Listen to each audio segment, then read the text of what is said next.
Story of the Fly and the Spider.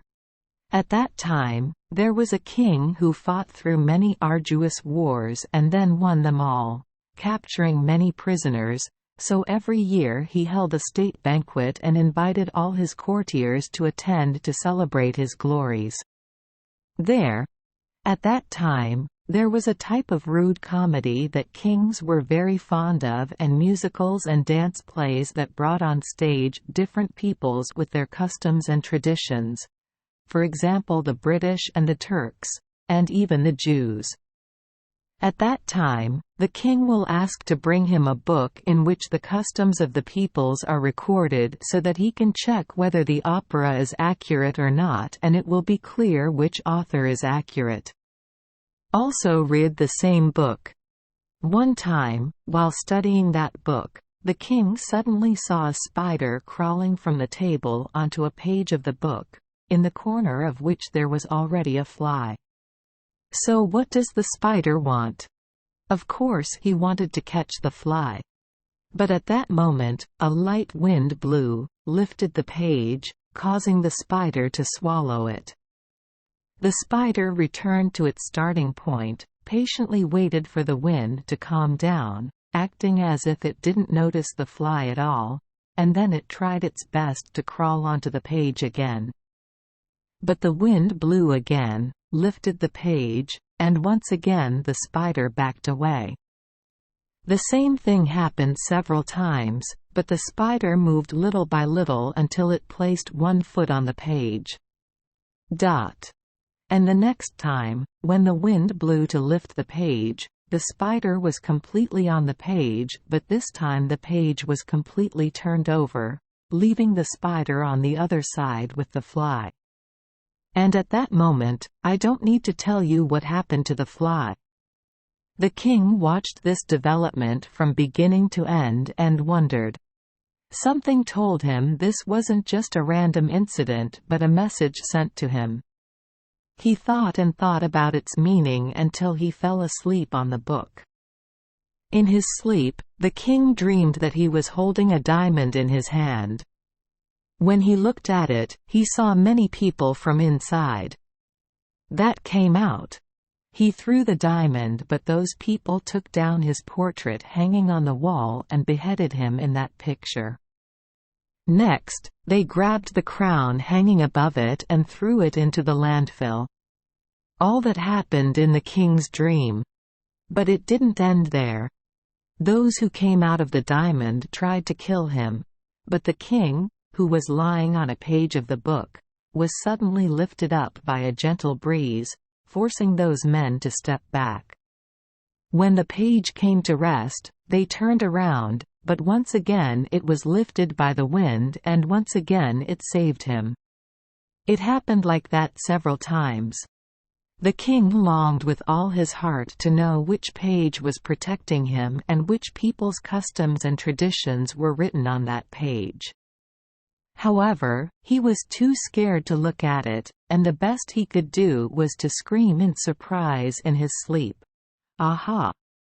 Aha! The ministers were now sitting next to the king, wanting to wake him up, but it was sacrilege to wake up a king, so they had to make loud sounds, but they didn't affect him.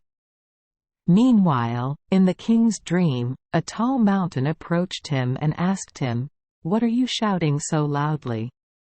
"I have been sleeping peacefully for many ages, but now I am awakened by you." The king asked, "According to you, how can I know better when there are people plotting to kill me?" "All my protection is in this page." The mountain replied, "If this page protects you, then you have nothing to worry about. I also have many enemies and this page also protects me. Now, let me show you." At that moment the mountain showed the king thousands upon thousands of its enemies, standing around it, feasting, drinking, dancing and singing. The reason they were so happy was because a group of their troops had planned to climb the mountain and they celebrated that hope of success. However, the page of the book protecting the king was also protecting the mountain. At that time, on the top of the mountain, there was a rock engraved with the customs and traditions recorded in the page of the book that protected the people who owned them, but the mountain was too high to protect them. Who reads it? And although at the foot of that mountain there was another rock, on which it was written that anyone with teeth in their mouth could climb the mountain, but God by providence caused a weed to grow there that prevented everyone from teeth left. Anyone who walked or rode a horse through that grass inevitably lost their teeth. And indeed, there were piles of teeth lying all around the mountain, so high as if they were mountains of teeth. Next, people came out of the diamond and returned the king's portrait to its place. On the wall, cleaned his crown and hung it above the picture. When the king woke up, he looked at the page to see what people it was talking about and saw that it was talking about the Jews. After thinking deeply about the matter, he grasped its truth and decided to become a Jew. The remaining problem is how to convince others to see that truth and make them also see that light. The king thought that it would be best for him to find a wise man who could interpret his dream correctly. And so, taking 2 people with him, the king set out to travel around the world, disguised as an ordinary citizen. Often, he went from city to city, from village to village, and wherever he went, he asked if he could find a sage who could interpret his dreams. Finally, hearing that there was a place where such a person lived, the king immediately went to meet that person. He told the sage everything about himself, how he was a king who had won many wars, and how he had a book about the customs and traditions of the peoples, and how he had a dream about it, and so on, and he asked to know the meaning of it all. The wise man said, "I myself cannot interpret your dream. But at a certain hour, on a certain day and in a certain month, when I mixed many types of bark and trees to make an incense stick, whoever smelled the smoke immediately knew the answer to the questions." His question. Seeing that he had spent a very long time to find the sage, the king thought that he might as well wait until that day and that month. And so he did. As soon as he smelled that incense, he began to see and understand so much that he even knew where he was before he was born, when his soul was still in the upper world.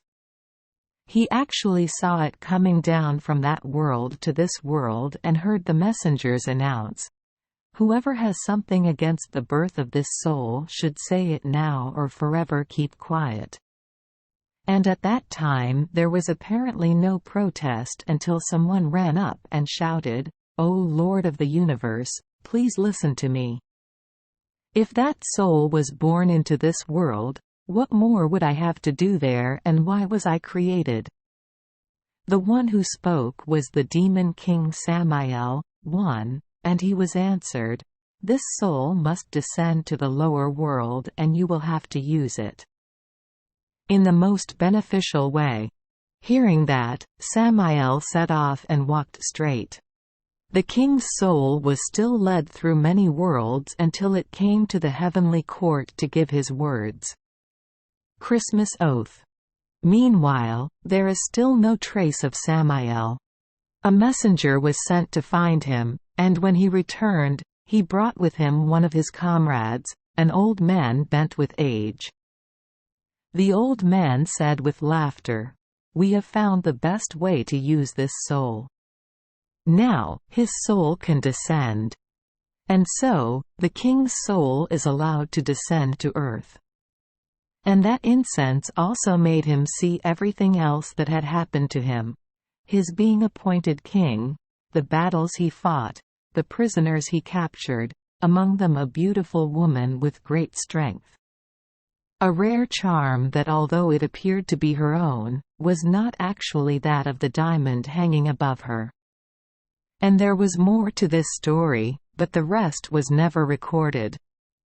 Translated by Nguyen Uoc from the English version, The Fly and the Spiders, published in the collection Jewish Folktales, selected and retold by Pinhas Sadeh, translated from the original Hebrew by Hillel Halkin. New York, Doubleday, 1989. S. 389392. Notes. 1. Samael, Demon King or Devil, Satan, Samael, Ashmodai, Asmodeus.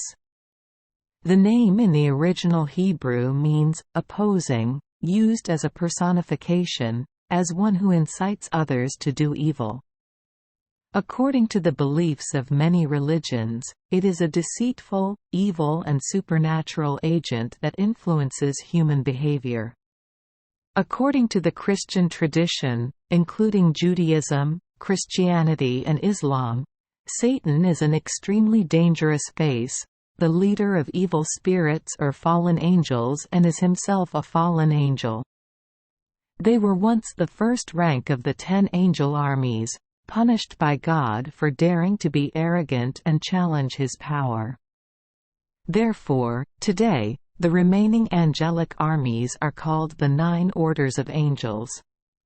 Also, according to the Bible, Satan has the same power as God, except for the ability to reincarnate humans, which is understood as the ability to do good.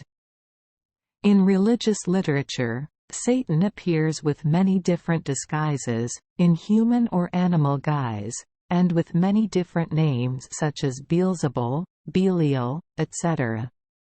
Also, according to Christian tradition, people with demonic possession is possessed by Satan, which is different from being haunted. However, there is still the belief in worshipping Satan, called Satanism, related to witchcraft, magic, the magic of magicians, witches, etc. This belief is still persistently popular despite the opposition of God. Christianity throughout history. The text of this story is taken from the Hebrew book The Life of Rabbi Nachman of Bratslav, The Life of Rabbi Nachman of Bratslav, published in Lemberg in the early 19th century. Thank you for joining us for today's fairy tale. We hope these stories bring joy and meaning to your day. If you love our channel, please hit the subscribe button so you won't miss any exciting tales. Wishing you a good night and sweet dreams. See you in the next story.